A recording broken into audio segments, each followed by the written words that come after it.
Greetings and peace, everyone. Thank you so much for joining me this evening. Tonight, I'm joined by my brother and friend, and someone who's stuck by me since the very beginning, what I refer to as a true brother and friend in my Masonic journey, Brother Tom Ryan from Wisconsin. And a disclaimer before we say anything that we represent ourselves only as free men. We do not represent any Grand Lodge statements or opinions, nor any Masonic organization. It's just us as free men, as good brothers and friends, having a conversation. And I want to thank Brother Ryan from the bottom of my heart for being a inspiration to myself on my journey through the ups and downs. So without any further ado, welcome to our brother, and please tell us who you are for those that don't know you. Uh, well, my name is Tom Ryan. I was born and raised in Wisconsin, in East Troy, Wisconsin. Maybe I shouldn't give out too much like doxable information, but what else? I was a Freemason for about 7 years, 7.5 years thereabouts. I was master of my mother lodge. I was the first plural lodge or plural lodge membership I paid for was the State Research Lodge, and I eventually became master of that lodge. In fact, it was the year after I was master of my mother lodge. I joined a third lodge that, should I give out the lodge names? Yeah, my brother, please feel free. Okay. On my channel, we go into uncharted territories. Okay.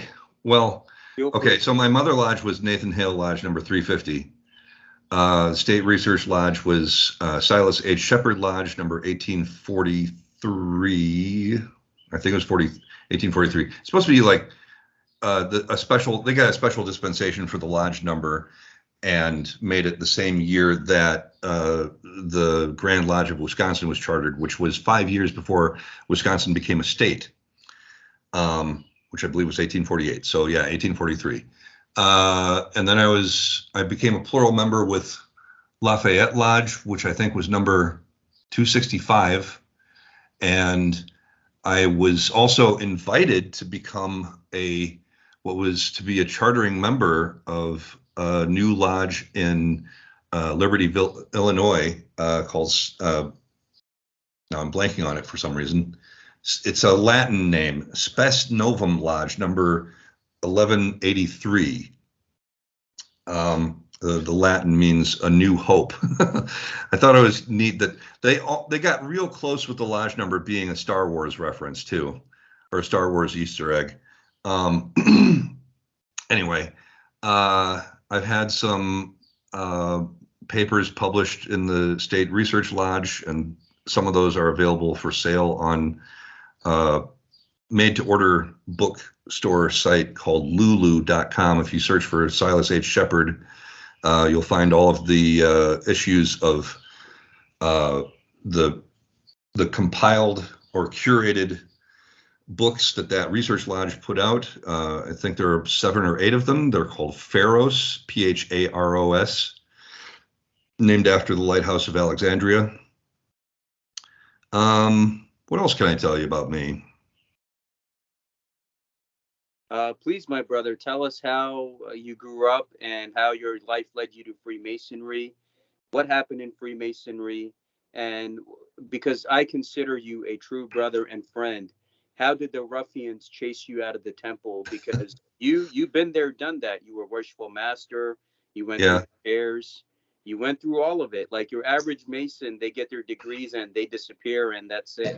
They just pay their dues to maintain their membership. But you went through all of it. And what happened, and what's the issue in Freemasonry which caused the ruffians to chase you out? Well, I will say that I went through the degrees of the Scottish Rite as well. Like that was the first thing I did after becoming a Master Mason. I wanted to sign up for some of the more higher degrees in the appendant bodies. So and that experience was a little bit disappointing because it wasn't a one at a time degree structure the way we would do it in the Blue Lodge.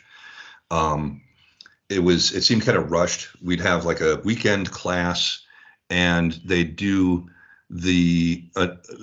all of the degrees that were required for you to be considered technically a 32nd degree Scottish Rite Mason, and then maybe one or two others that were sort of elective, but it wasn't all 22 degrees. I'm miscounting there. 29 degrees of the Scottish Rite. So I never completed all of that. And then later on, when I went through the York Rite as well, that at least they did one at a time. But I stopped short of going through the commandery degrees because I was a little confused and concerned about what was required of me in the commandery degrees that are sort of infamously considered the Christian degrees. And I had heard about this obligation that you're required to take where you agree to defend the Christian faith. That's as specific as I've ever heard about it. So like I still don't know what the actual obligation is. But I remember one night I had some questions for the chapter. And I said, I'd like to know what is really required of me. Am I supposed to defend the Christian faith at the expense of all others and put Christianity on this sort of pedestal of supremacy? Because that didn't sit well with me. Even though I was raised as a Christian, my mother was, the church organist at the Lutheran church where I went to. I even went to school there for the first 3 years of my education. So it's not like I have a problem with Christianity, but in the context of Freemasonry, I felt that it should be all inclusive and not give deference or supremacy to any one religion or country or sect or opinion, as the lecture in Brotherly Love implies. And I really couldn't get a straight answer out of the other guys in the chapter about my question. One guy actually had the temerity to say, if you don't stand for something, you'll fall for anything, this old cliche. And I'm like, I am standing for something here. I want to know what's up so that I don't want to agree to something that I, don't honestly believe in. And I've heard varying explanations for it over the years and at the time. And, I don't feel like I've ever gotten a clear, concise, definitive, authoritative answer about what's actually required of your belief structure going into the commandery degrees. So that was probably a little bit too detailed, but I wanted to talk a little bit about like the limitations of how far I went in Freemasonry, because I haven't exactly done it all. But I'll say that almost immediately when I first became a Mason, I started to learn about things that were slightly disappointing.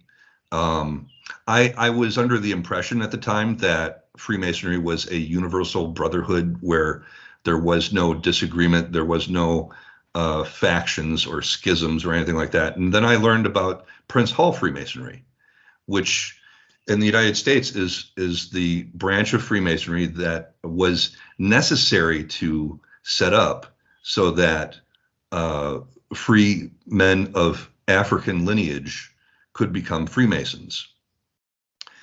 Nowhere else in the world has that been necessary except the United States, because this country is founded on racism and genocide.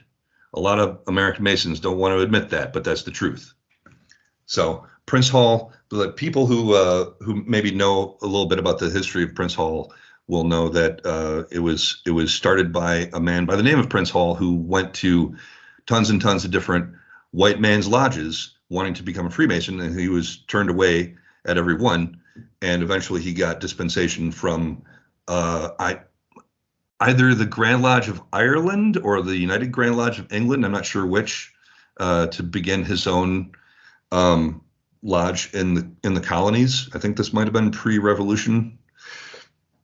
So And still to this day, there are countries, or not countries, states in the United States, all of them, of course, being former Confederate states, who do not have mutual recognition between Prince Hall Freemasonry and mainstream white man's Freemasonry. And that was just a disappointing thing to learn. You know, I thought that Freemasonry was supposed to be above all that kind of crap. And then I learned about the schism between the United Grand Lodge of England and the Grand Orient of France, and the branches of Freemasonry that went off and agreed to begin admitting women in some cases, and even atheists in other cases. And those branches still exist, but you've probably seen this online if you're posting in Masonic circles on Facebook or something. Whenever somebody posts an image of a woman in Masonic regalia, there's a big portion of the respondents and reactions that are angry. They'll lose their minds just at the concept of a woman being a Freemason. And like, I took the same obligation that everybody else in mainstream Freemasonry did, which was that we won't admit a woman into our lodges. We won't consent to it if it's within our power to prevent. You know, I'm not quoting it word for word, of course, but that's essentially the idea. Nowhere does it say that female Freemasons aren't allowed to exist. Nowhere does it say that you are obligated to treat them with rudeness and disrespect when they come into your purview, you know. And that's always been a disappointment for me too in my dealings with Freemasons online. So I feel like I'm losing my train of thought here. So these are just some of the disappointments that I encountered. But when things really began to get a little scary, well, this was almost from the beginning too. The first time I stood up to say something in front of the lodge, when I believe I was still an entered apprentice, there was an incident happening in the Milwaukee area, some kind of controversy involving the state fair, where there were some young men who were getting into trouble and or accused of causing trouble or something like that. And suddenly we had this weird influx of white supremacist organizations from neighboring states wanting to come in and do a demonstration at the West Dallas Town Hall for some reason connected to this alleged incident at the state fair involving men of color. And so the rest of the city was organizing a counter protest to just sort of drown them out. And they brought about 20 different guys protected by police fences and all that. And they were, you know, waving their hate symbols, and they had some bullhorns and everything. The rest of the city showed up with about 2,000 people and just prevented them from being heard. But leading up to this Saturday afternoon, we had a lodge meeting on the Thursday night prior, and I stood up to, again, under the impression that Freemasonry was an institution that stands for universal brotherhood and against prejudice and racism and things of that nature. I stood up just to tell the rest of the lodge that this counter protest was going to be happening. I wasn't advocating for one side or the other. I just wanted to let them know that it was happening. And I got wrapped down immediately by the master of the lodge, we'll come back to him later in the story.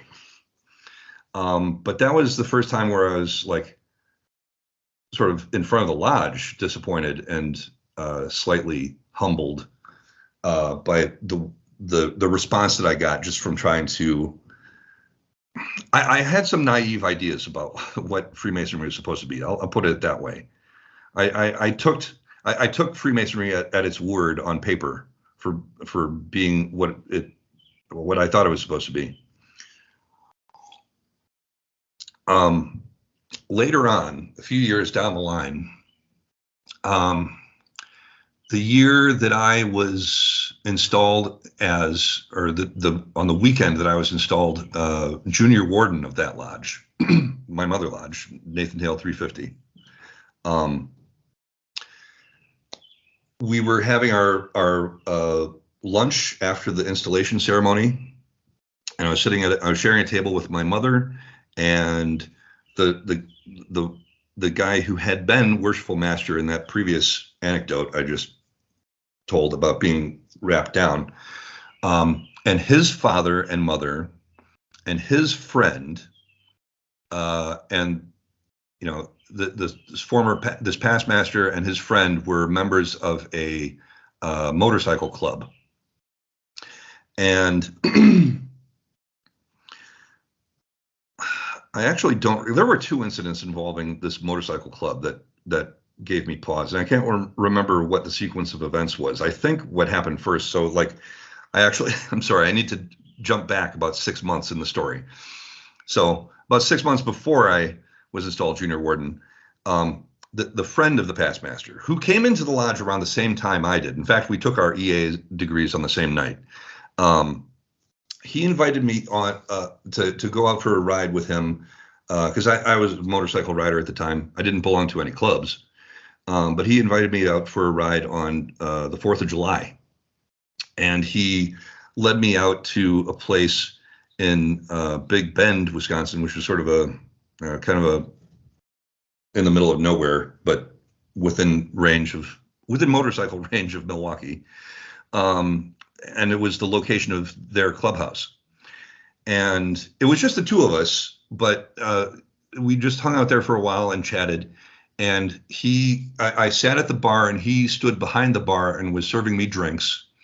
And as I was looking around the inside this place, I started to notice things that were, I feel stupid about it now because I should have known immediately what was going on. But at the time I was like, I don't get it. And the first thing was a sticker that they had stuck to the glass door on their sort of refrigerated drink case cooler thing. Is like the same thing you would find in like a liquor store where they've got, chilled beer behind glass doors.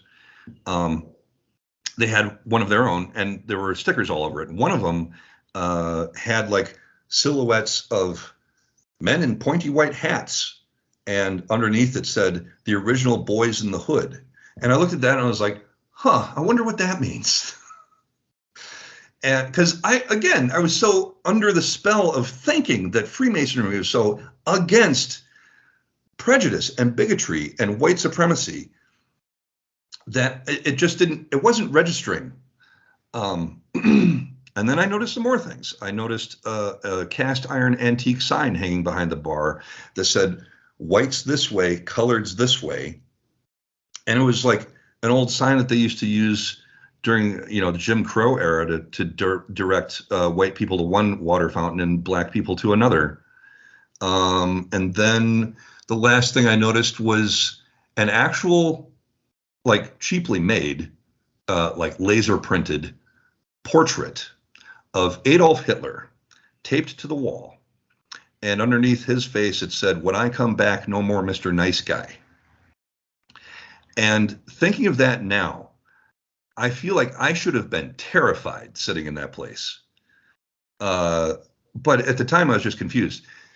And so I didn't really put it together until I got home. And then 6 months later, I'm at the installation where I was installed as junior warden of the lodge. I'm sitting there with my mother at the lunch table with the past master and his friend, the guy who had taken me out on the July 4th ride. And they invited me to another event that same night at a different motorcycle clubhouse. And this was the infamous Outlaws Clubhouse in Milwaukee. And if you look that up on like Google Maps, you can see some of the signs of disgusting symbols attached to like their front gate. Got an SS symbol attached on the front gate and some other things like that. And just not knowing any better, I went along with him for this. What I was I was led to believe this was going to be some kind of respectful observance of Pearl Harbor Day, because this happened to be on December 7th, 2015. And so we got there, and he said to me before we went inside, he gave me instructions, and he said, I'm going to introduce you to people, and you have to shake their hand, look them in the eye, and give them your name, which was kind of intense and weird. But, I did it. But like the first thing I saw when I walked in the door was a giant red Nazi flag hanging on the wall. And I was instantly worried for my personal safety, among other things, at that point. But I felt a bit like cornered into the situation. And so I hung around for a little while and tried to hobnob and be cheerful and all that. But after hearing just 3 too many tasteless jokes involving the N-word, I decided to slowly back away and disappear from the party. I did the Irish goodbye. I just disappeared. And the next day I sent a direct message to the guy who brought me there and the past master, who was also at that party. I said, what's the deal with taking me to places where there are like Hitler and Nazi flags hanging on the wall? And they tried to pass it off as something that was supposed to just be a joke to offend easily offended people. And I don't buy that. And I know that if I had been a little more, I regret not being a little more concerned and open and maybe pursuing charges of anti-Masonic conduct at that point when I was still a Mason, because after I was no longer a Mason, just to jump ahead a few years, this past master's father, who was also a past master of the lodge, he was sort of like, he was actually my mentor in the lodge, helping me to learn the different catechisms for the Blue Lodge degrees and do all my memory work and that stuff. And I respected him a lot, despite the fact that we differed greatly on politics. I respected that he was someone who he respected intelligence and integrity and things like that. But when I was no longer a Mason, he and I started to get into arguments on Facebook because I would comment on some of the distasteful things that he was posting. Like there were a lot of incidents of like anti-Islamic things that these guys would post and think like that was just sort of commonplace among conservatives. Didn't matter that they were Freemasons in this, fraternity that's supposed to be open and accepting to men of all faiths.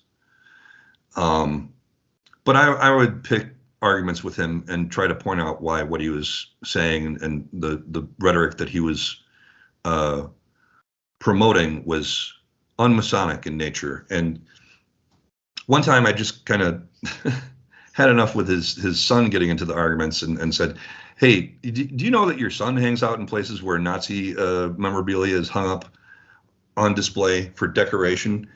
And his dad was like, that's a lie. You take that back. And I didn't take that back. And he blocked me. But and his son didn't say anything to respond to that. But I could tell from that experience that his son was hiding things from his father, and would have been ashamed if those things came out.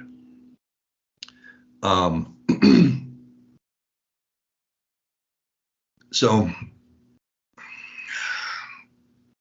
unfortunately, I've always kind of had a bit of a big mouth. I can't keep when I see something that's wrong, I can't help but open up about it. I wouldn't do that when I'm surrounded by a bunch of neo-Nazis.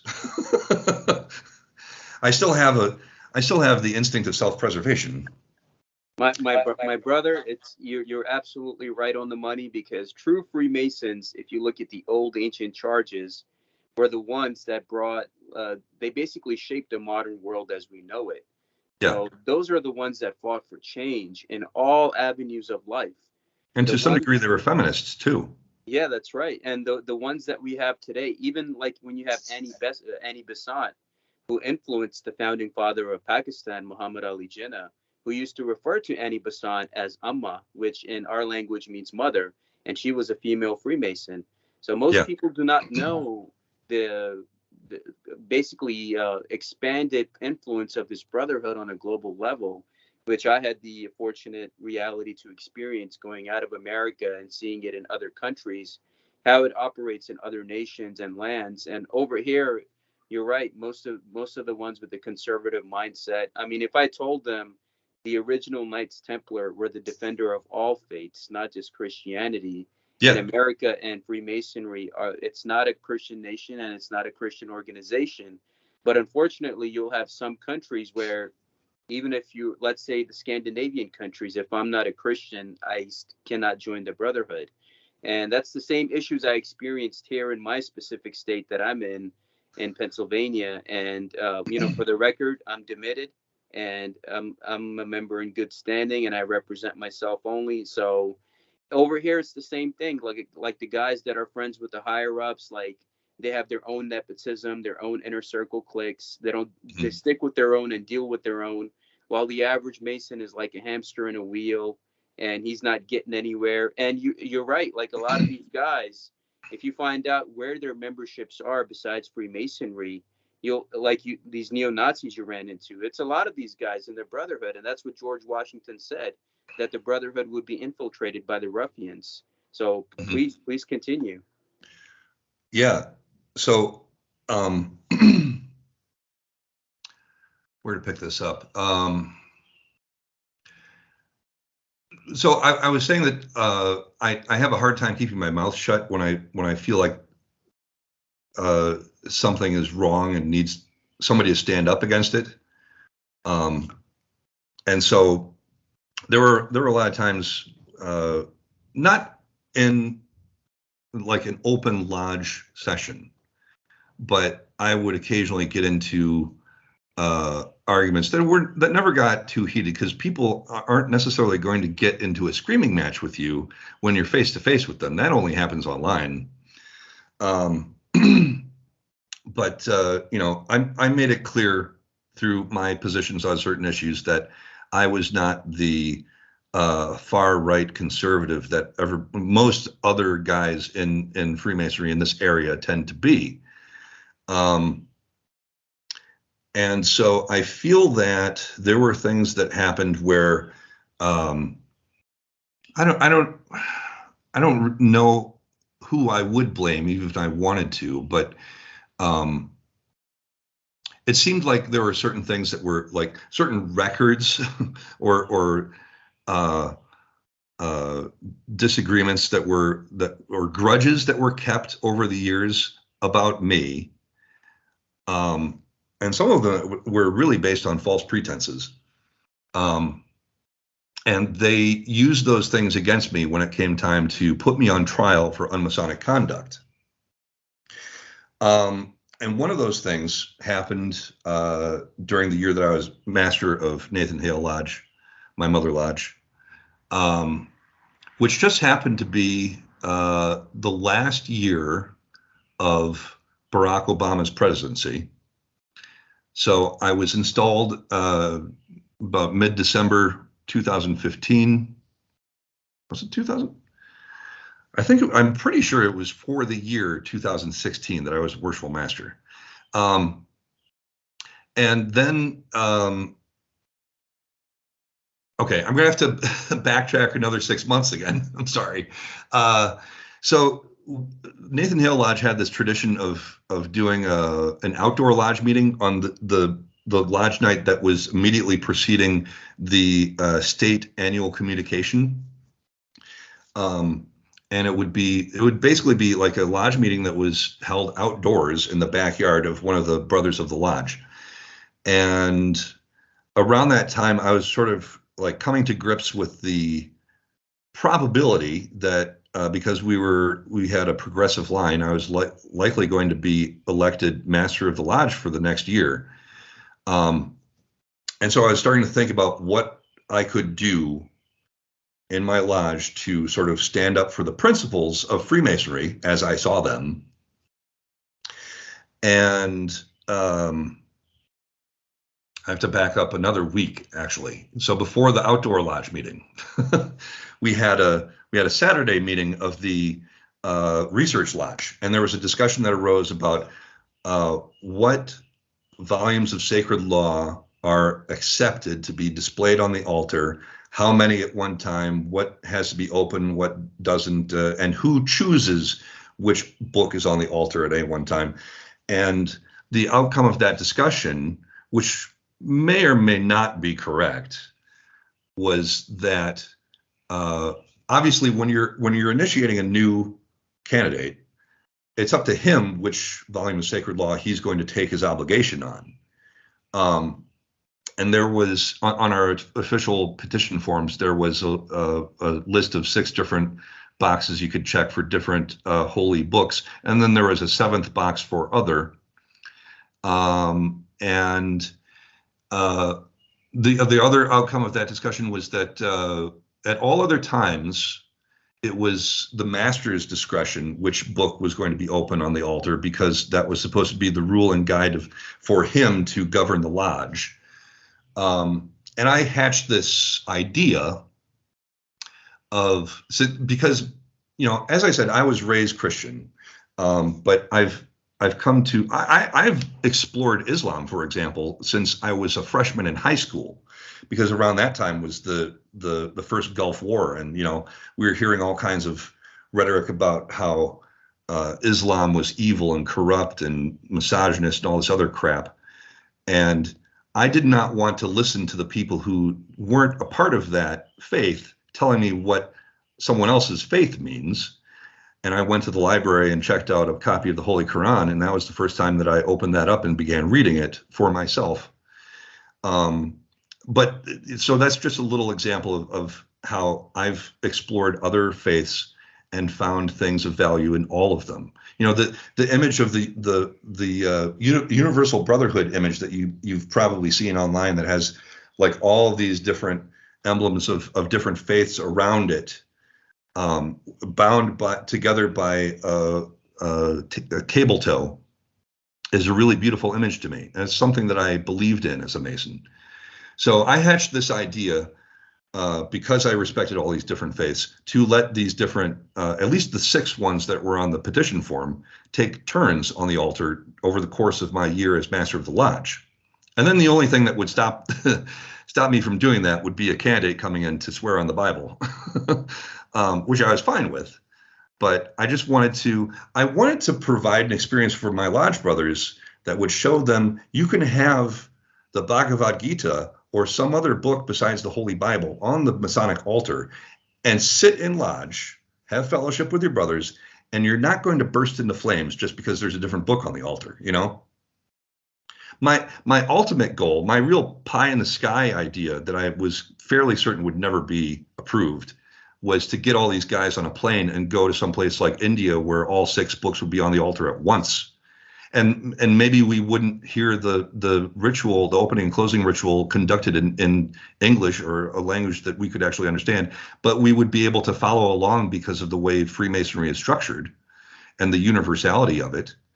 And I wanted them to have that experience, because the thing that really breaks down prejudices is actually talking face to face with someone who is different from you and seeing that they're more like you than not. And that's the experience I really wanted to give them. And so a week after this research lodge meeting, we had our outdoor lodge meeting. And after we closed the lodge and almost everybody had gone home, I was hanging around, smoking cigars and drinking drinks with 3 other members of the lodge. One of them was the guy that came into the lodge same night I did, and he took me on that July 4th motorcycle ride, and 2 past masters. And I opened up about this idea of letting different holy books take turns on the altar.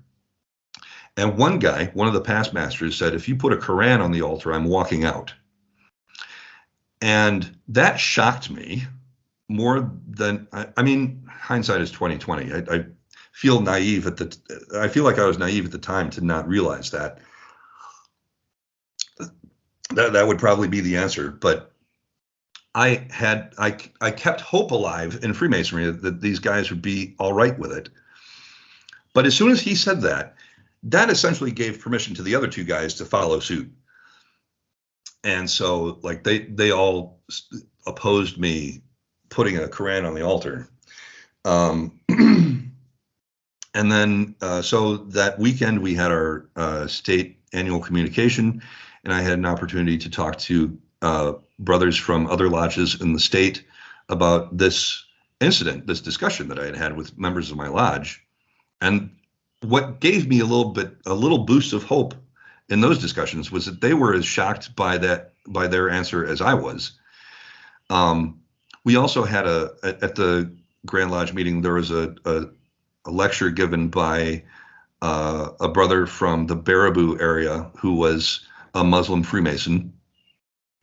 And there were 2 things about this speech that gave me something to think about. One was that he got up on the podium and said some things that indicated he was nervous and scared to be there, talking about Islam and Freemasonry, or Freemasonry in Islamic, majority Islamic countries. Like he said things like, he indicated that like he expected like rotten vegetables to be thrown at him or something, or to be booed off stage. But the other thing that gave me something to think about was that didn't happen. And instead of getting booed off stage, he got a standing ovation. In fact, I think it was probably the only standing ovation of the whole weekend. And that gave me hope and encouragement. And I got his name and his number after that because I had another idea forming in my brain. Because by this time I was looking through like the Wisconsin Masonic Code, reading it and trying to make sure that nothing I planned to do for the next year would be something that was against the code or, unsanctioned or illegal in any way in Masonic terms.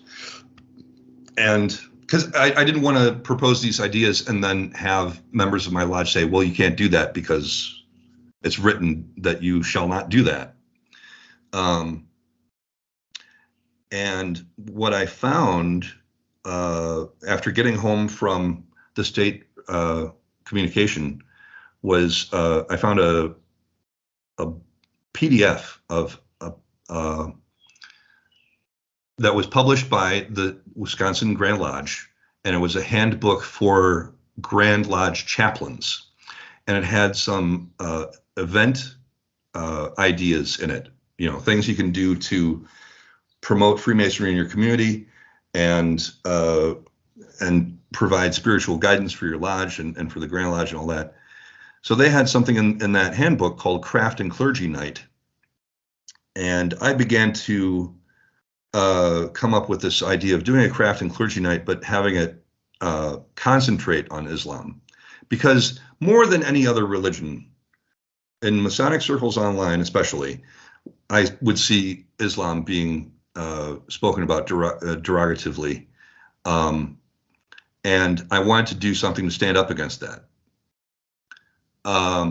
So it was, being pro-Islam was sort of my pet project for the year of 2016. And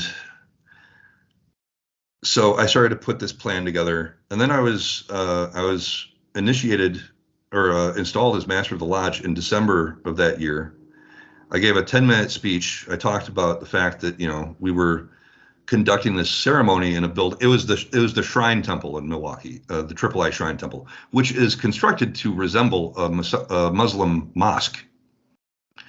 And it has a Islamic or Arabic inscription written around the apex of the interior apex of the dome, which is essentially an appeal for the blessings of Allah And I touched on those things in my speech. And I said, people are constantly trying to tell us what to fear in our lives. We get these, like commercials that tell us to fear common cold germs, and we get stories on the news that tell us to fear our neighbor. We get stories on the news that are telling us to fear immigrants and people in other countries. And I was trying to make the point that Freemasonry stands in opposition to all of that. Because my thesis statement for the year was we were going to face our fears.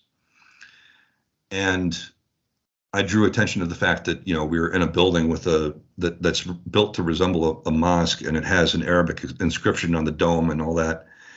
I think in hindsight, I would not be so naive as to think that the shrine appended body is somehow inspired by actual Islam or Islamic practices or beliefs, because they're also they're basically the drunkest appended body in Freemasonry, especially in Wisconsin. And that's haram in Islam, to drink alcohol. And I think in retrospect, I would have seen that. I would have seen the construction of the shrine for what it is, which is cultural appropriation. But let's see. So the very first month that I served as master of the lodge,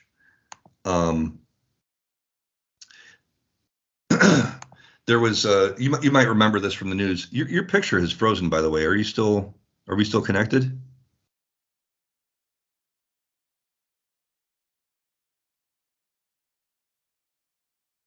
Okay.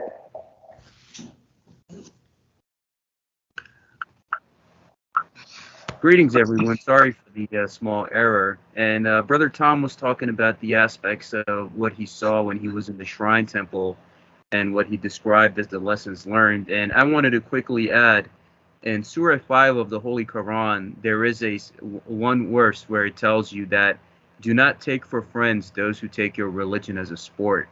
And in my opinion, the Shriners are a good example of that, where in Islam and even in Christianity, it tells you not to drink, but they take that as a sport while wearing the Islamic symbol on their heads.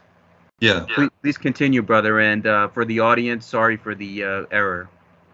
Yeah, I think the creation of the Shrine Temple was probably, a bunch of guys, Western European guys who thought that, something. I saw some kind of presentation about how it actually got started, and it had something to do with seeing a presentation put on by a Sheikh or something like that, and they were initiated into some kind of mystical order, and they wanted to sort of take that and turn it into a Masonic degree structure.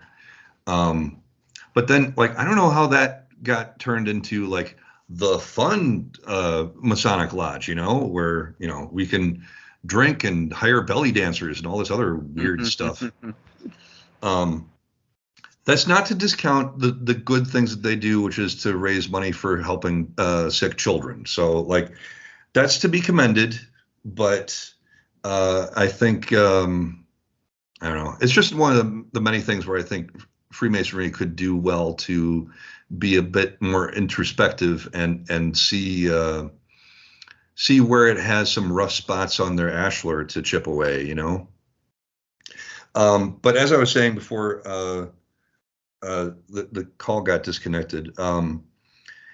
In my first month as master of Nathan Hale Lodge in January 2016, there was an incident in the news that you might remember where a man who I would characterize as a lapsed Muslim was arrested by the FBI for allegedly plotting to shoot up the Humphrey Scottish Rite Masonic Temple, which was the building that Nathan Hale actually leased for our lodge meetings before we moved over to the Triple I Shrine.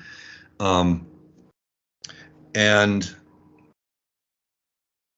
that story aside, the specifics and the I'll just say really quickly that I don't think there's been any resolution of that case yet, and I think the man's lawyers are working on a defense of entrapment, where the FBI sort of pushed him into allegedly doing this thing. But anyhow, all that, at that time, all there was the headline, right? And it was one of those "if it bleeds, it leads" things. And so it got a lot of attention all across the country, and especially, of course, in Masonic circles. So now we suddenly had these guys who were apoplectic at seeing a woman in an apron, or occasionally making Islamophobic comments and memes on their own personal pages. Now they're starting to talk about, we need to give the Tylers of our lodges actual firearms to defend the lodge, and all this other garbage. And it suddenly, my personal mission of trying to combat Islamophobia in Freemasonry seemed to get a lot harder. And I think at some point also, like,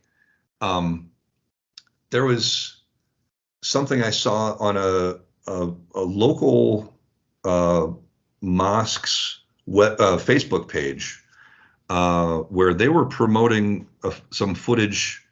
And I apologize, because I don't mean this to reflect negatively on anybody, but this particular mosque was promoting a video from somewhere in the Middle East, where essentially the what's it called? The Protocols of the Elders of Zion was being used as a textbook to instruct young boys. And it's an anti-Masonic book. It's an anti-Jewish and anti-Semitic book, and it's a hoax. But apparently there are some places where this is taught as actual, like, textbook material, and that those two things together kind of also showed me that there was perhaps work to do on the Muslim side of this problem as well, not just to combat Islamophobia, but to combat anti-Masonry in the Muslim community, and misunderstandings on both sides.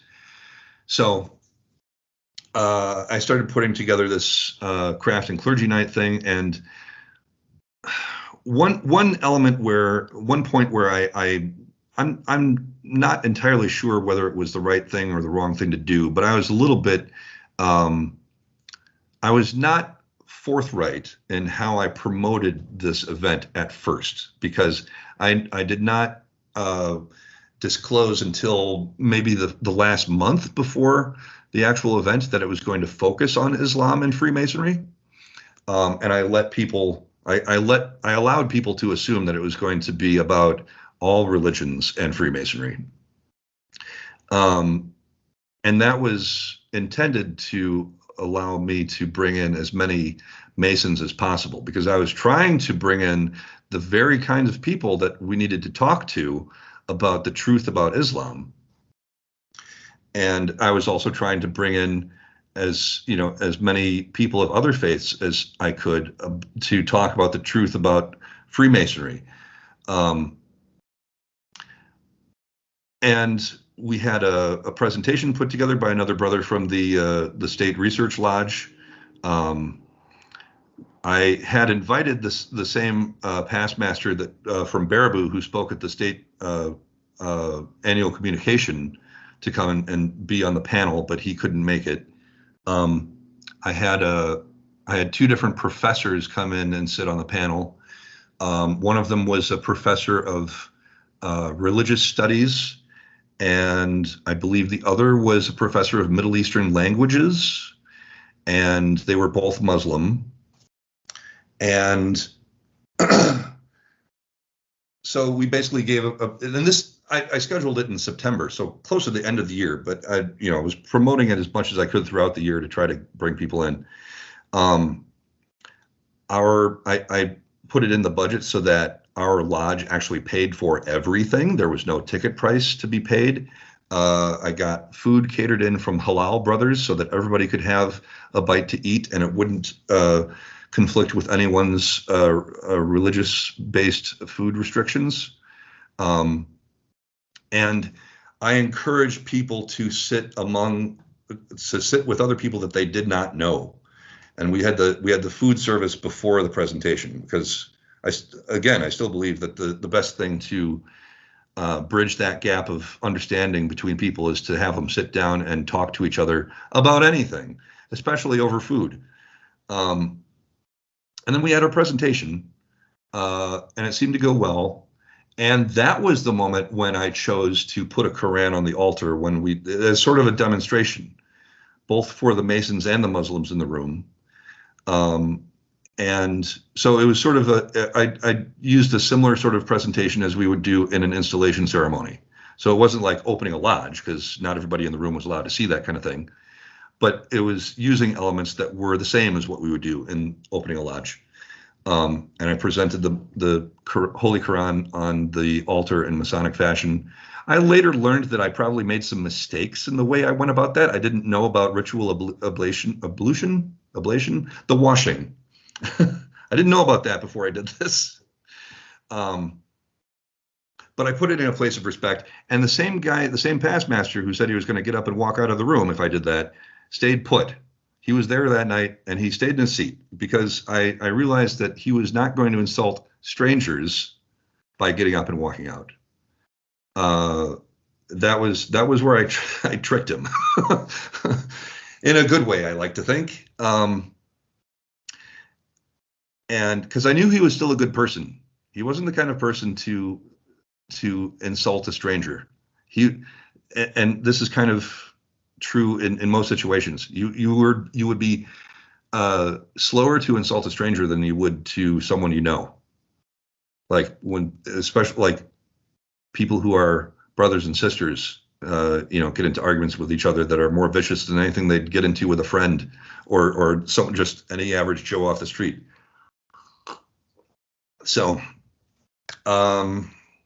we had one kind of scary incident in the night where there was a brother in the back of the room who wanted to ask a question about a certain Arabic word that he couldn't remember how to pronounce and didn't know how to spell in English characters. So nobody was able to answer his question. I believe, in retrospect, I think that he was referring to a word that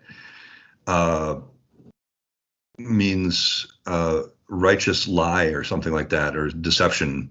I can't remember, and I now can't remember what the word is, but I believe, Is it takia?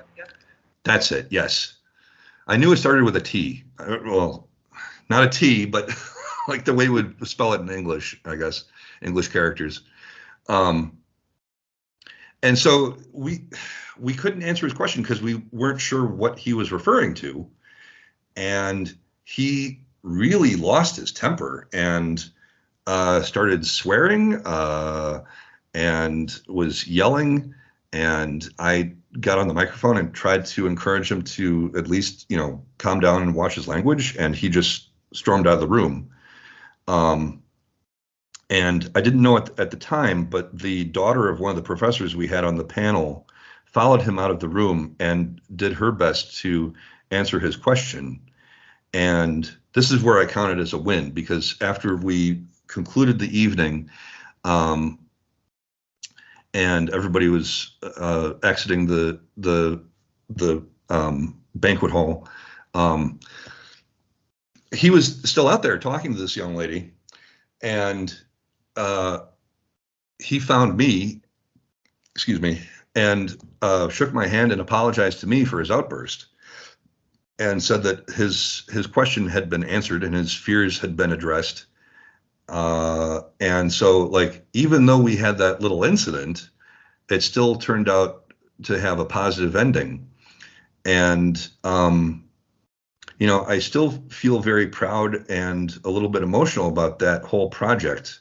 that, I was trying to do something for if not, Freemasonry and Islam as a whole, at least our communities, because there's this image that I keep coming back to, especially, when I went through the virtual past master degree in the York Rite. They wanted me to give a extemporaneous lecture to the lodge. And I came to this metaphor of the stones in the temple wall and how the wall will be unstable if those stones don't fit together. You can't have a stone fighting with another stone and expect the temple to be stable. And I view that as a metaphor for not only for the lodge, but for the community in which the lodge resides. It can be a metaphor for a family. It can be a metaphor for a church or a mosque community, a congregation of some kind. It can be a metaphor for a country or the world as a whole, and we would all benefit if we could just learn to sit down in peace and talk to each other like human beings. Anyway, but there were some people who were offended by this entire event. And of course, I didn't find out about that until much later, and I had to hear about it, third hand, that there were rumors that, there were Masons who thought that they were under the impression that my mission was to convert them to Islam. And there was nothing about that. Like the thing that makes me laugh about that is that I think, they started to see things about Islam that were appealing and started to get a little shaky in their own personal faith. And, I can't help that. I can't help how good Islam sounds to somebody. Yeah. But that's, that doesn't mean I'm trying to convert anybody. The point of the evening was not to convert anyone. It was to tell the truth about Islam and tell the truth about Freemasonry and get people to realize that we have more in common than not. And to build a stronger community because of that, so that our children, the children of the community, would benefit from a greater peace. That's so true, my brother. And to add to that, that's what inspired me myself to make those videos on Islam and Freemasonry, to bridge that gap, not only from the Islamic perspective, but from the Masonic side as well. And many American Masons, you are part of that effort, which has opened up their eyes and eliminated that ignorance. And I thank you, my brother, from the bottom of my heart for the work that you have done. You are a true builder and a true master, regardless of what the ruffians did. Well, I appreciate that. The only thing that really troubles me about it is that I'll never know how successful or unsuccessful it was. I believed in the attempt. Yeah. So, again, this was one of the other things that for some reason they chose to hold against me when it came to time to, when they found the excuse to put me on trial for unmasonic conduct. So I'll tell that story as briefly as I can, because I know I'm kind of long-winded. No, please take your time, brother. So the year after I was master of my mother lodge, I became master of the research lodge. A year after that, I was, sort of feeling like I lacked a purpose. I did talk to I talked to the incoming master who succeeded me at Nathan Hale Lodge about doing another crafting clergy night. And he said he would only sanction it if we included Christian content as well, which confused me because this community, this country is not confused about what Christianity is. That's not the squeaky wheel that needs the grease, The people need to learn about things they don't know, not things they already know. So that never got done, unfortunately. And no, I'm not going to tell that story because my purpose is not to badmouth other people, but I have some opinions about him too. I'll put it at this. Before he was master of the lodge, he missed a lot of lodge meetings. He missed a lot of the meetings that he was supposed to be an officer in. And I feel that again, not naming names. I just feel that he missed a lot of opportunities to understand what Freemasonry is actually about. And I'll leave it at that. So let's see how to transition into the subject. Nathan Hale Lodge gave me a meritorious service award, which I kind of felt like was a hint to sit up there, to sit down and shut up, and stop trying to to stop me from being active in the lodge, or stop trying to create events or do positive things. Just, you're a past master now. You're intended to sit down and shut up and maybe help with degrees. So I remember the night that I received that meritorious service award, and I just felt really cynical about it. And maybe that's my paranoia. I'm not going to claim to be correct about that. It's just all in my head. No, that's absolutely true. Sometimes you do get that intuitive spiritual feeling about how they're just telling you to just sit down and keep your mouth shut and not talk about anything or interfere in anything. And I kind of got that spiritual red flag as well. And that's why I kind of backed off the way that I did, with my honor intact, because I had a feeling they were going to try something. And that's exactly what it is. It's unfortunate in the Masonic world that we have to deal with these kind of things. And I'm sorry, my brother, for what happened to you as well. And you are a true Mason. I appreciate that. I haven't quite gotten to telling that story yet. I need to just get into it. I will. I keep backtracking, but there is one more story I need to tell, because this also factors into my Masonic trial.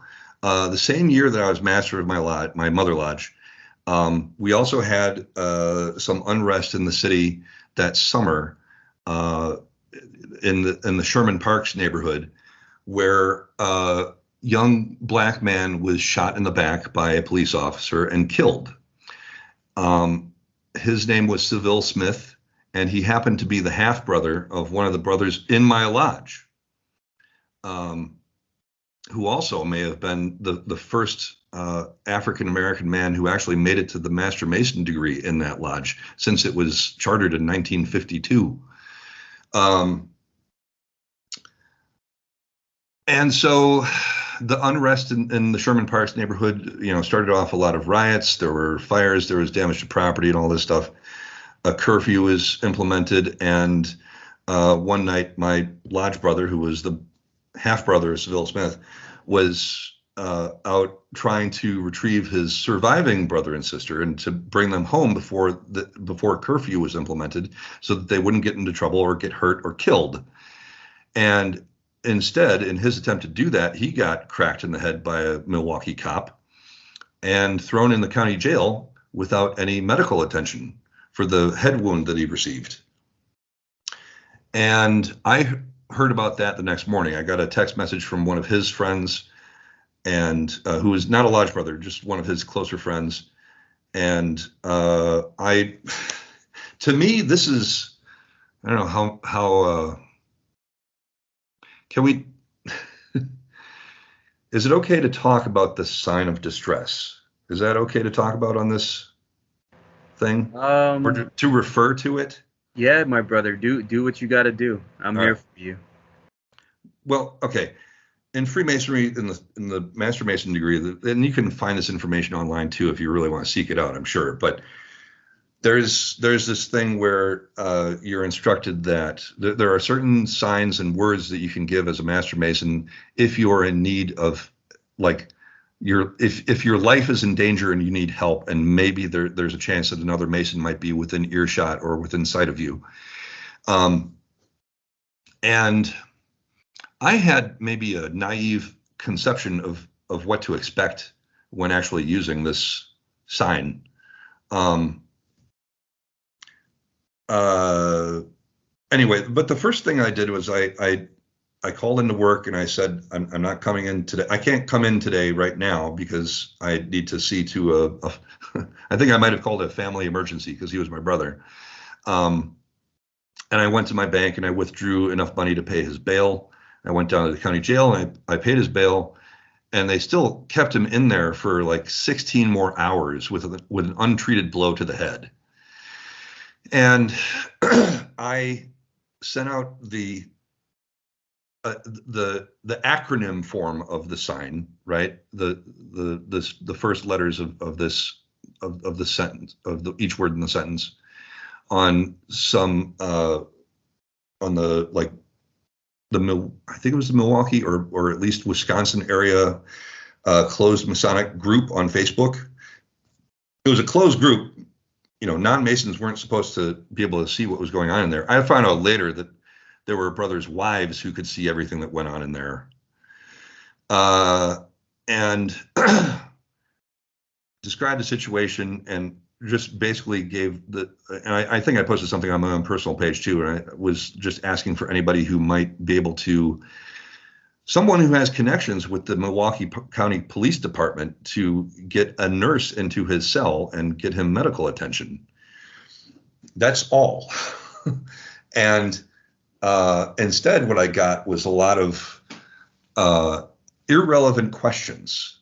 Like, what did he do to get thrown in jail? As if that has anything to do with the fact that he has an untreated head wound and he might be permanently hurt or injured or whatever from this, God forbid. And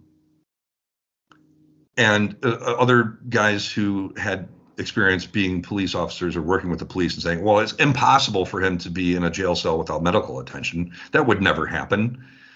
I told my dad about that later on, and he laughed to himself. Like, well, he laughed out loud because he had been an attorney and a municipal judge at one point, and he knew exactly how corrupt police can be, and how, you know, there's never anything in life where you could say that will never happen, especially when it comes to human foibles.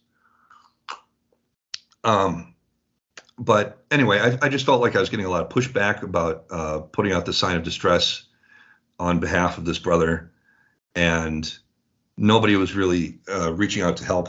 There were a couple of guys from our lodge who did come down to the county jail and sat and waited with me, but that was all we could really do. We didn't have, nobody who actually had connections with the police department was able to, or desirous to do anything. And so while we were sitting there waiting for our brother to be released,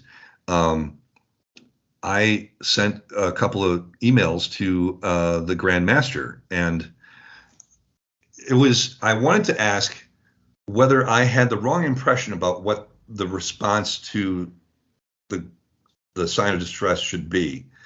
Like, if my expectations were naive or, you know, overblown or something. I was imagining that when you hear this, the words or see the sign given, that you drop what you're doing, of course, as long as you're able to, and rush to the aid of the brother in distress, should there be a greater chance of saving his life than of losing your own.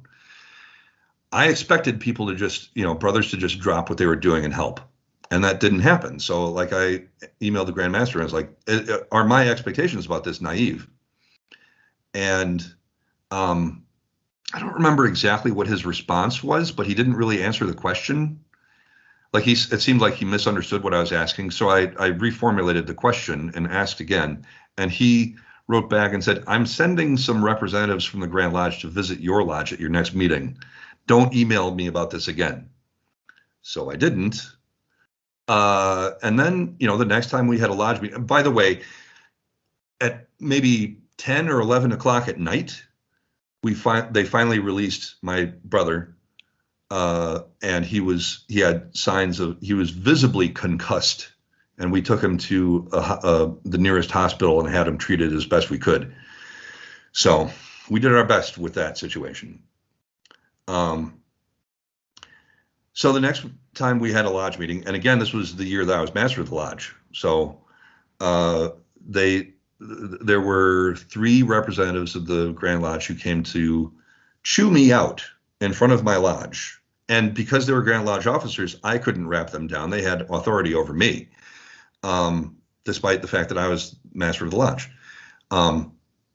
So I could not interrupt, and I could not speak after they were done. And in the meantime, they were accusing me of insisting that the Grand Lodge expel any Mason who didn't answer the sign of distress, which I did not do. I have emails still in my email folders today that show what I actually sent to the Grand Lodge and what their responses were. Nowhere in there was there any, even an implication that I was asking for people to be expelled. That was an out and out lie, if not a misunderstanding. And they held on to this. They held a grudge on this for 3 years until my trial. That sounds like a Grand Lodge overreach and a Grand Master and representatives who are acting on ego rather than serving the members and the brethren that they claim to serve. Well, perhaps. I'm not going to make any judgments about that, except that, they clearly were keeping it in their back pocket and weaponized it as a tool to get rid of me. Yes. And, I was unable to say anything in my defense on that night or to clear up what I was actually asking for. And I just couldn't do anything as long as Lodge was in session. So after Lodge was out of session, I had an opportunity to talk to them in the parking lot, and that was it. And I did my best to clear up what actually happened. And I'm not really sure if they understood, because the same guys were there to testify against me. Yep. So to skip ahead to what actually happened, actually,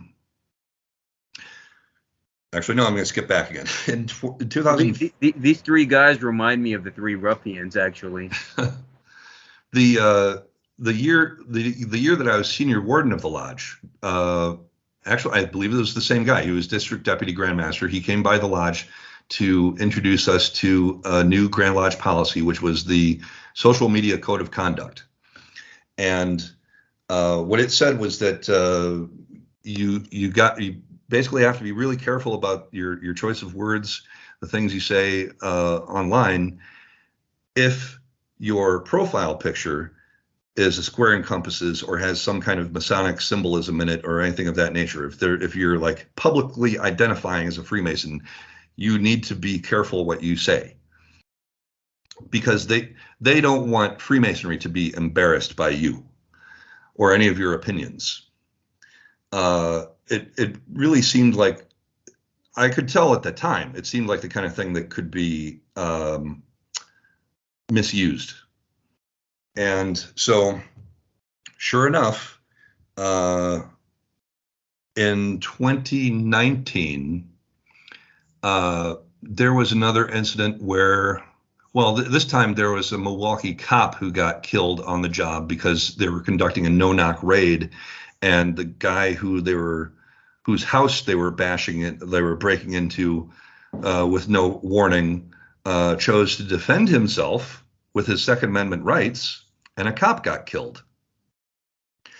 And so the whole, the neighborhood Facebook groups were all up in arms about this and everything. And there was one guy, this is where I went wrong, because I lost my temper. One guy was talking about how he would rather there be 1,000, black kids shot in the back than to lose one cop on duty, And I took his words and flipped them around, intending to satirize what he was saying and show him a lesson in empathy.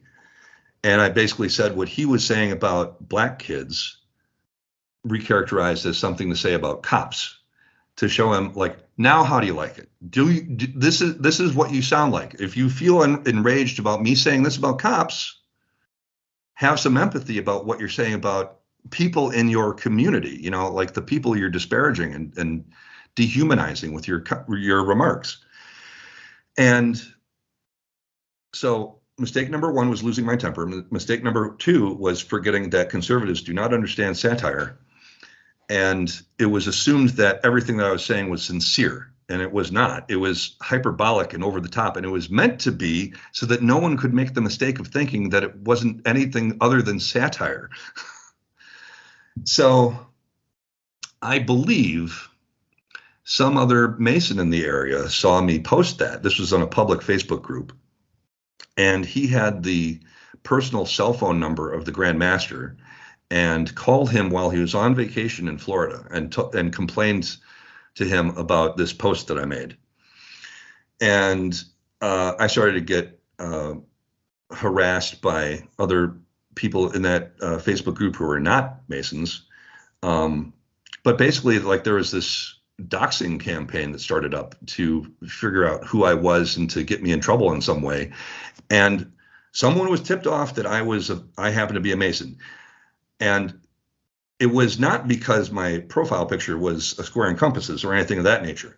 It was not. That just wasn't the case. I was not identifying as Freemason in any way, but somebody tipped them off to that. And so they, a campaign began to get me thrown out of Freemasonry. So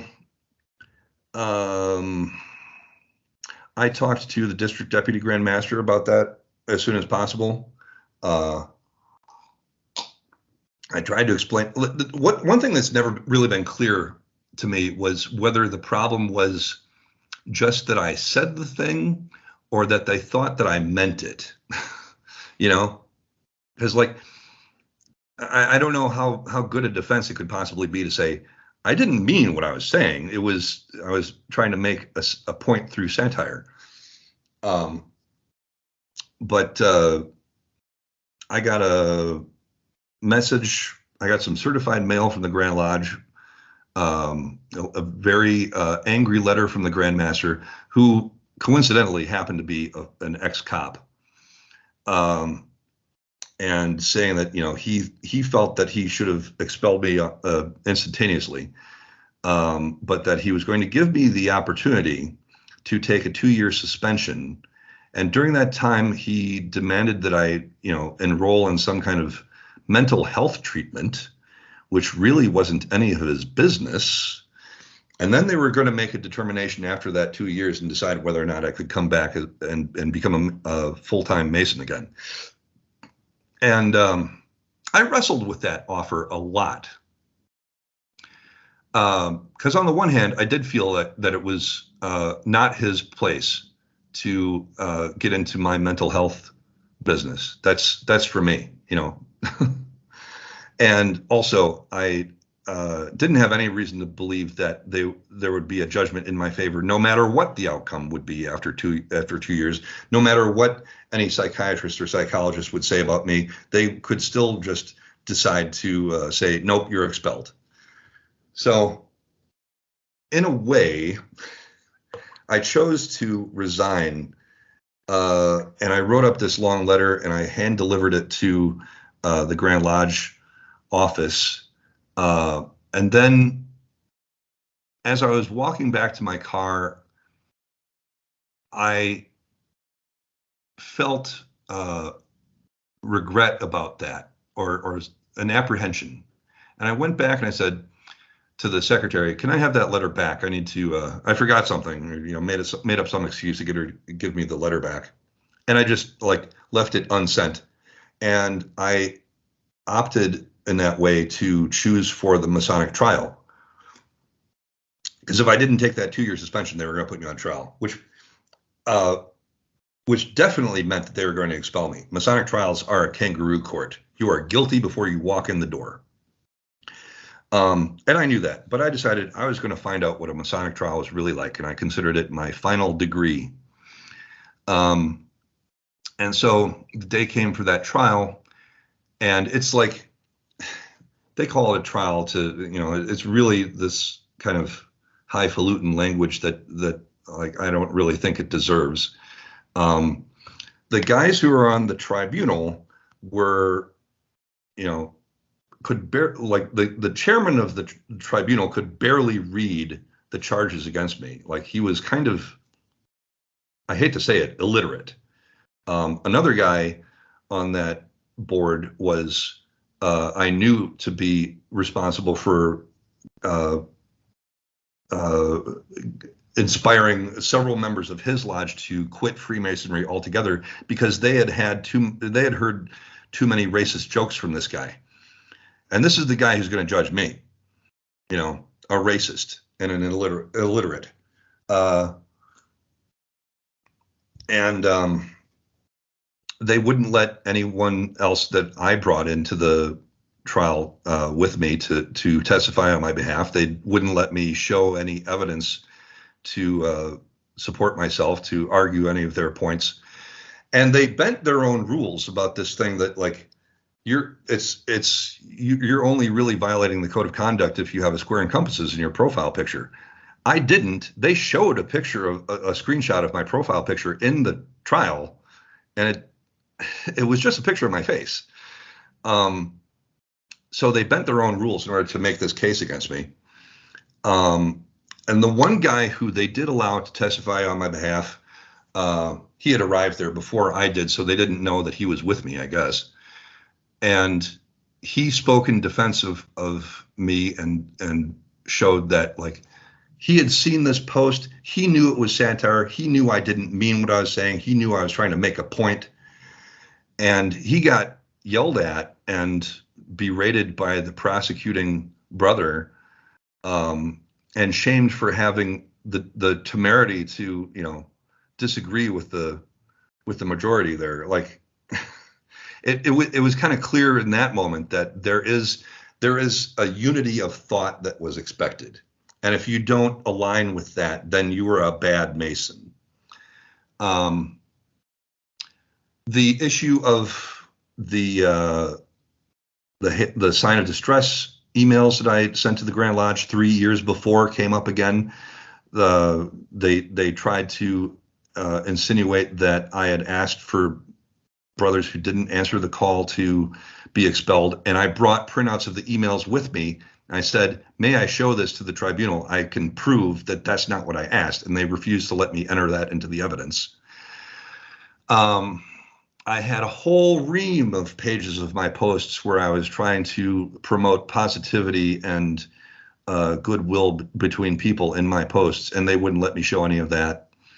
And the weirdest thing was that the guy who succeeded me as master of the lodge testified against me, and he wanted to talk about something completely irrelevant. Like, a lot of it was really irrelevant. They kept flip-flopping back and forth on whether or not we were going to talk about just the thing that got me in trouble or all of my past behavior. And they just, bent that rule when it was convenient for them. And so the guy who succeeded me as master testified against me, and he wanted to talk about how upset he was whenever I chose to speak outside of, an open lodge about the persecution of Freemasons by the Nazi regime during World War II. For some reason, he couldn't handle me just even talking about that. I still don't know what to think of that. Supposedly his grandparents had been rescued from Nazi occupied Europe by a troop of Marines or something, and that made it to America that way. So I don't understand why he would take a stance that seemed pro-Nazi or anti-Mason and be upset if I were to talk about this period of history. He's probably going to the same clubhouse as that past master where they have the Nazi flags. You never know. But then, when he had no problem talking about Nazis when he wanted to talk about how his grandparents were rescued by Marines. That was the whole reason why they were rescued in the first place. Yeah. Supposedly, if we were going to take what he was saying as true. Exactly. And anyway, it was really just ridiculous. And there came a point, I still remember, there came a point where I agreed to take the witness stand for myself and testify on my own behalf and be cross-examined by the prosecutor. And there was just a realization that came over me where, I mean, I kind of knew this already, but I just resigned myself to the fact that I was never, ever going to get these guys to see my point of view, that they were never going to understand.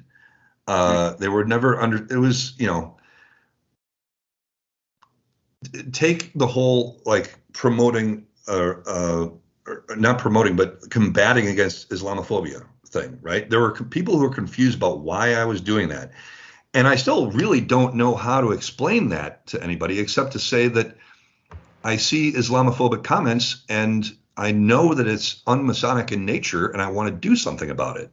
Like, and for whatever reason, that just doesn't connect with them. I don't know any other way to explain it. And it was that kind of helplessness that I felt at the end of this trial where I just gave up. Because I knew they were just never going to, it was just never going to click for them. So we were invited to leave, and the tribunal was going to convene to make their decision. And a couple of weeks later, I got another certified letter in the mail that said I had been officially expelled from Freemasonry, and that is still the only Masonic document I have bothered to have framed. Because to me, it was kind of like I had already been so jaded and frustrated and disillusioned by this whole fraternity that I didn't care about being expelled. I went and did that trial just to see what was going to happen, to see what the experience was like, so I could have this talk with you and tell other people what it was like. And yeah, so I can't say I really miss it. What I do miss is being able to hang out with the guys from Spes Novum Lodge, because that was the new lodge in Illinois that I was helping to get chartered around the same time. Like it was the first year for that lodge, and I was invited to become a member of this lodge, and I still have feelings of shame and regret about getting expelled because I feel like I let them down. They were the only guys whose opinions I really felt mattered, because I don't know, I just felt closer to them the same way I feel closer to you than most of the other brothers I've rubbed shoulders with. That part I do regret, but I'm not going to give anybody the satisfaction of thinking that I'm chomping at the bit to be a Mason again, or that I dearly miss it. See, the thing, my brother, is that you're first made a Mason in your heart, and we're taught that you're first made a Mason in your heart. That's something that no one can ever take away from you. The lessons, the degrees, the charges. What we're ultimately taught is that our Supreme Grand Master is Almighty God, in whichever way you believe in that divinity. So you only need approval from the Most High Creator, and you just continue to walk your path, just like how you went into that trial to face those ruffians. You faced your path without fearing any danger. So as a true Mason through and through, those brothers that care about you and love you, they will continue to stay in touch with you, whether you're in the lodge or not, because majority of your time anyway spent out of the lodge anyway, even if for those that are Masons. And there are those that only care to see you in a lodge setting. Those are not true brothers. Those that see you outside of the lodge and Masonic venues and maintain those ties and bonds, they are your true brothers and friends. So the ones that care about you will never leave you or lead you astray in any way. Yeah, I feel the same way. I don't really feel that there's any obligation on my part to feel like there's some kind of friendship bond because I paid dues for the privilege. That's not why I was ever friends with it. Sorry, I'm losing my train of thought again. But like that was just one of the other disillusioning thoughts that I had towards the end of my 7.5 years, because I realized I'm paying dues to have friends, and that's not how real people make real friends. Exactly.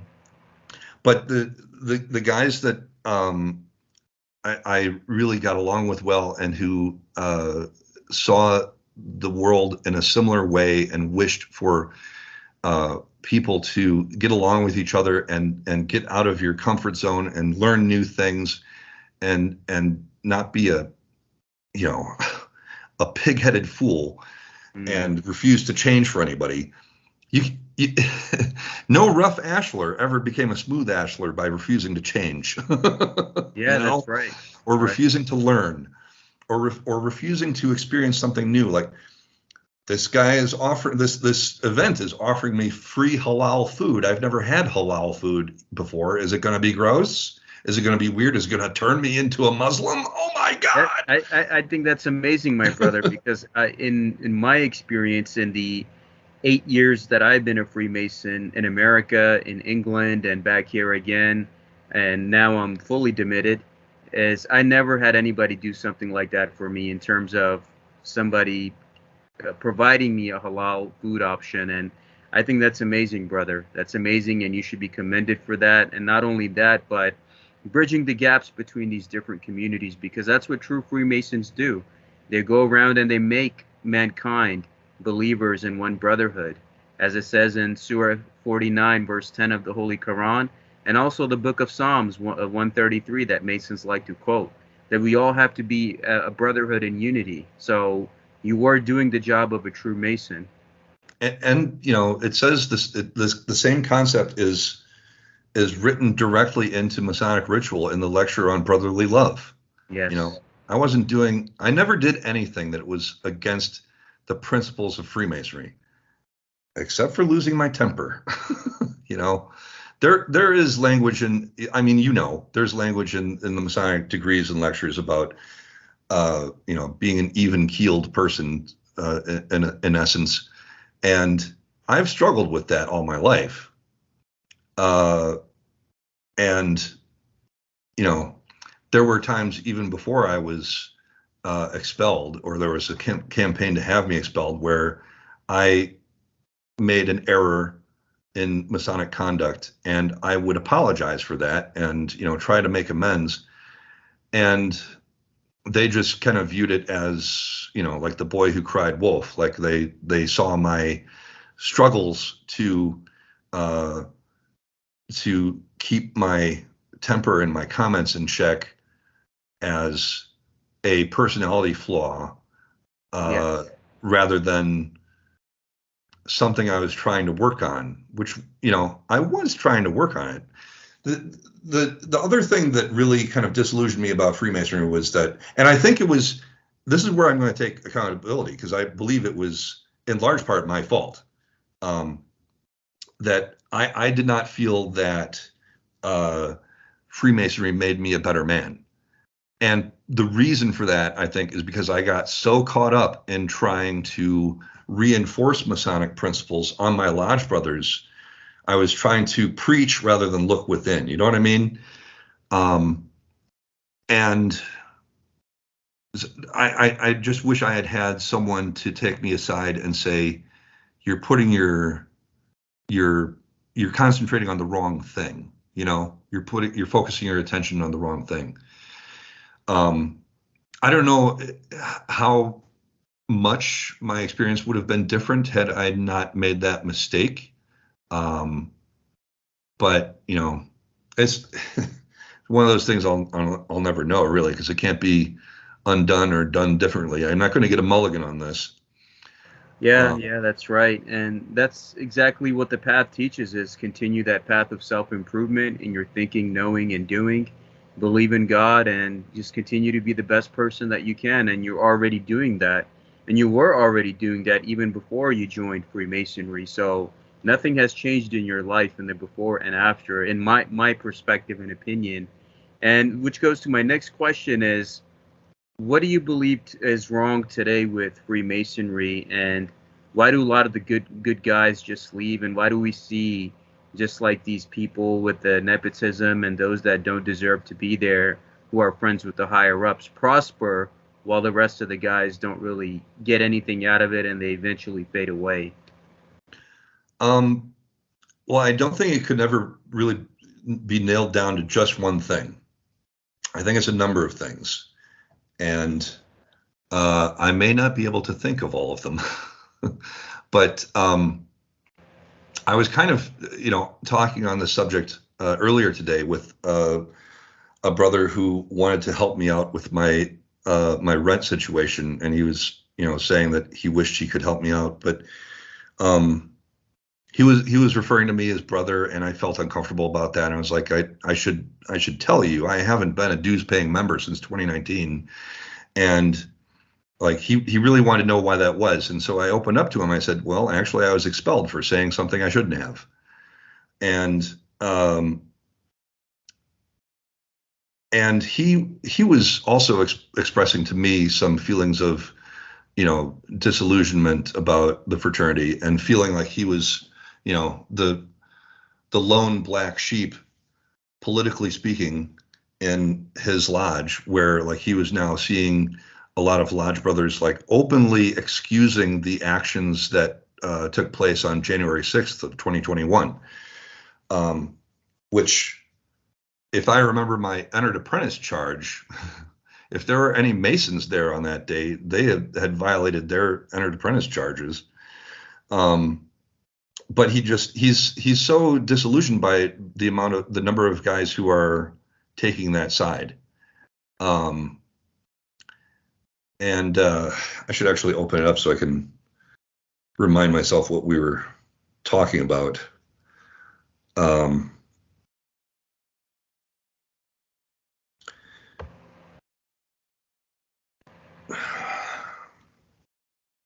He was expressing to me that he felt that the problem with Freemasonry and the declining numbers has to do with the impression that the majority of conservative members give to newer, younger men who come into the fraternity who may not hold those conservative views. And I kind of feel the same way, because the trouble with Freemasonry, one of the troubles with Freemasonry is kind of baked into the whole concept, because especially if you restrict your membership to a certain type of person, whether that be someone who is, the male gender, or someone who believes in God, you're making your membership exclusionary right off the start. But when men get among men, and they don't have any reason to be afraid of offending anybody that isn't like them, it's going to be like a rush to the bottom. The behavior will degrade and degrade and degrade until, you're doing things like defending the January 6th insurrection or worse, and whenever you have a majority of some kind, whether it be an all-male fraternity, or a demographic majority where all of the members in a given area are of a certain religious persuasion, or are mostly heterosexual, or any of that kind of thing, the majority will inevitably begin to believe that their way is the right way, and all other ways are wrong, unnatural, whatever, and they don't feel a need to be open or tolerant to people who see and experience the world differently. That, I think, is one of the main problems with Freemasonry. It's just kind of baked into the whole process. You have inevitable majorities who will, well, John Stuart Mill talked about this. He talked about the tyranny of the minority and the tyranny of the majority. Because on the one hand, you have, and I'm not talking about racial minorities or anything like that. The minority he was speaking about was like the monarchy, where you have one person with absolute power who can demand that anyone be, executed or jailed for whatever reason. You can make up the law on the spot. And then you have the tyranny of the majority, which is things like, a mob mentality. And that kind of thing, Freemasonry is not immune from those kind of things. It's not immune from the tyranny of the minority in the Grand Lodge system. And it's not immune from the tyranny of the majority when it comes to the demographics of the lodges in whatever area of the world it's in, And so I don't know what the solution to that is except to push back. And that's, but again, like, I don't know if that's right or wrong. It's just what I felt compelled to do. No, that is the right thing to do, my brother, because true Masons, they always are the ones who go out and make the change their own self. So it's like my home country of Pakistan at the end of the British Raj. It was that Yeah. Masonic influence which created a separate state for Muslims, because now we see what those founding fathers envisioned, what we're seeing now in India with the extremist government, where non-Hindus who are either Muslims, Sikhs, or Christians are being persecuted. Yeah. And those founding fathers at that time already envisioned that day would come in India, and to give a separate state to the Muslims, which is now we know as Pakistan at the end of the British Raj. So that was a Masonic influence. America, freedom of religion and all that stuff, Masonic influence. And all of the other revolutions and things that took place in the world, there was some kind of a Masonic influence. So Masons were not somebody that were known as being complicit cowards who just wanted to protect their title and rank. Those are the ones today. These are the ones that George Washington warned about in his letter about the fraternity being infiltrated by ruffians. And that's the unfortunate truth. And I'm so glad that I had the opportunity to interview Brother Tom. And please, my brother, if there's anything Well, that I failed to ask you. I want to comment on what you were just saying about the British occupation of India, because, correct me if I'm wrong, but it sounded like what you were saying was that it was the Masonic influence that created the state of Pakistan. And to me, what that says is that the Masonic influence divided people rather than uniting them. Well, it did technically, because even what Winston Churchill did, I mean, he's always glorified as a Oh Mason, God. but he was a supporter of the famine of Bengal, which killed millions of innocent Indians at that time. And that's what the British did. They looted India of all of its resources and wealth and took it back to the UK. And that's Yeah. exactly what it is. Unfortunately, that's how it is, where Freemasonry has done good, but it's also has done bad in some ways too. And Yeah. that's, I think it's hard to like draw that fine line in between. Well, I don't know. It's the kind of thing where I feel like it's really wonderful on paper, but it's when you put it into practice and it's at the mercy of human fallibility that things Yeah, go wrong, you know? that's right.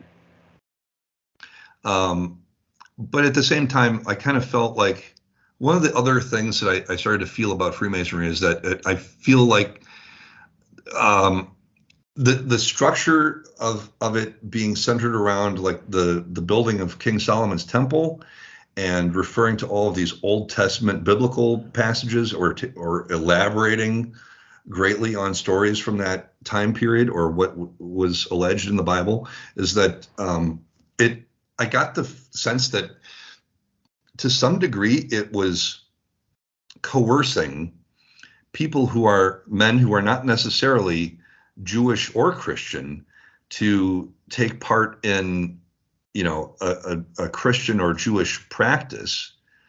Um, that, it's just, it wasn't, it's supposed to be this universal thing, this non-denominational thing, but it's built on all of this Old Testament stories and things like that, and the prayers that you say when you're circumambulating around the lodge and taking your degrees, it's all Old Testament verses, and it's specifically from the King James Bible. So that's a Christian thing that's based off of mistranslated Greek manuscripts. You know, I don't know. My train of thought is getting derailed again, but it made me feel uncomfortable eventually that, like, people who go into that fraternity and they don't necessarily have those same views or have that same upbringing or believe in the same conception of God. And I personally believe that there are as many conceptions of God as there are believers in God. Like, two people sitting next to each other in the same congregation are not going to have the same conception of God. That's right. Um, That's right. but it just felt like it's not as it's not generic enough to be truly universal in practice. Like you bring in a Buddhist to a Masonic lodge and he's suddenly, having to, maybe he becomes master of the lodge and he's got to recite verses from the Bible and, listen to all these prayers that are from the Christian Bible. Like that's kind of, I don't know, I feel iffy about that. And I think that's the beauty, because in the Masonic path, you are told that there are many those that have walked this path before you, but this is a path that you must carve on your own. And I've seen even in a lot of the Sufi lodges and Sufism, the Bektashi lodges. I'm part of the Fatimiyya Sufi order, the Naqshbandi, and other lodges and systems that you see which predate Freemasonry. And Mm, a lot of them were already teaching this stuff, this initiatic system of degrees and knowledge about God, perfecting your character. So, what Freemasonry is teaching is not something exclusive or new. It's already taught by these different cultures and yeah, philosophical paths for thousands of years. And even I think Sufism that's and what, Islam influenced Freemasonry and Rosicrucianism and all this stuff that we see today. But it's the people that don't want to make that connection. And even if you go to the Chinese culture, you have Confucianism and Mencius, who was the first to use the term Master Mason. So a lot of these different paths are already teaching you these values, and you would be accepted in their lodges and systems without any issue. It's the guys in Freemasonry that kind of make a big deal about everything, and it's just a whole ego trip for them. And that's why, I mean, as much as I did for the fraternity in terms of the lectures and the stuff that I put out, I think it's more sweet walking this path independently than be tied down by any Grand Lodge or lodge. mm. Yeah, I think, those commonalities between religions, I think that's what Freemasonry is trying to get at when it talks about the religion in which all men agree. And I think if its religious connotations were boiled down to just the golden rule, it would probably be a lot more compatible, I think, with a lot more people, or at least less awkward. you know, Yeah, I know, my brother. I know. And every, going on to every my religion next has some question variation on it. is, Brother Tom, if today was your last day on this earth, what message would you give to humanity Oh and to gosh. and to those that love you?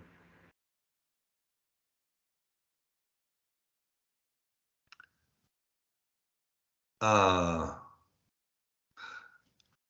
if you have more than you need, don't build a taller fence, build a longer table. Yes, that's absolutely right.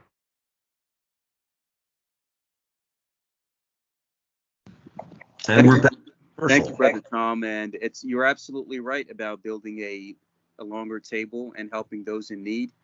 And to conclude my thoughts to this podcast, I want to thank my brother for joining us and giving us his wisdom and time.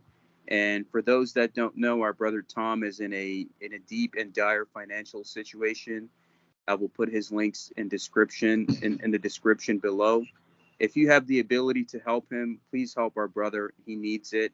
And also, if you are in the Wisconsin area and you have the ability to help our brother find gainful employment, please do not hesitate, as he has given us his valuable time of his life, his wisdom, his insights, his brotherly love. And those are things that are priceless. So I implore all my listening audience and viewing audience that if you have the ability without jeopardizing yourself to help our brother financially, please go to the links in the description below and help him. And if you are somebody that can help him find gainful employment in the Wisconsin area, then please also reach out to him and I will put his links.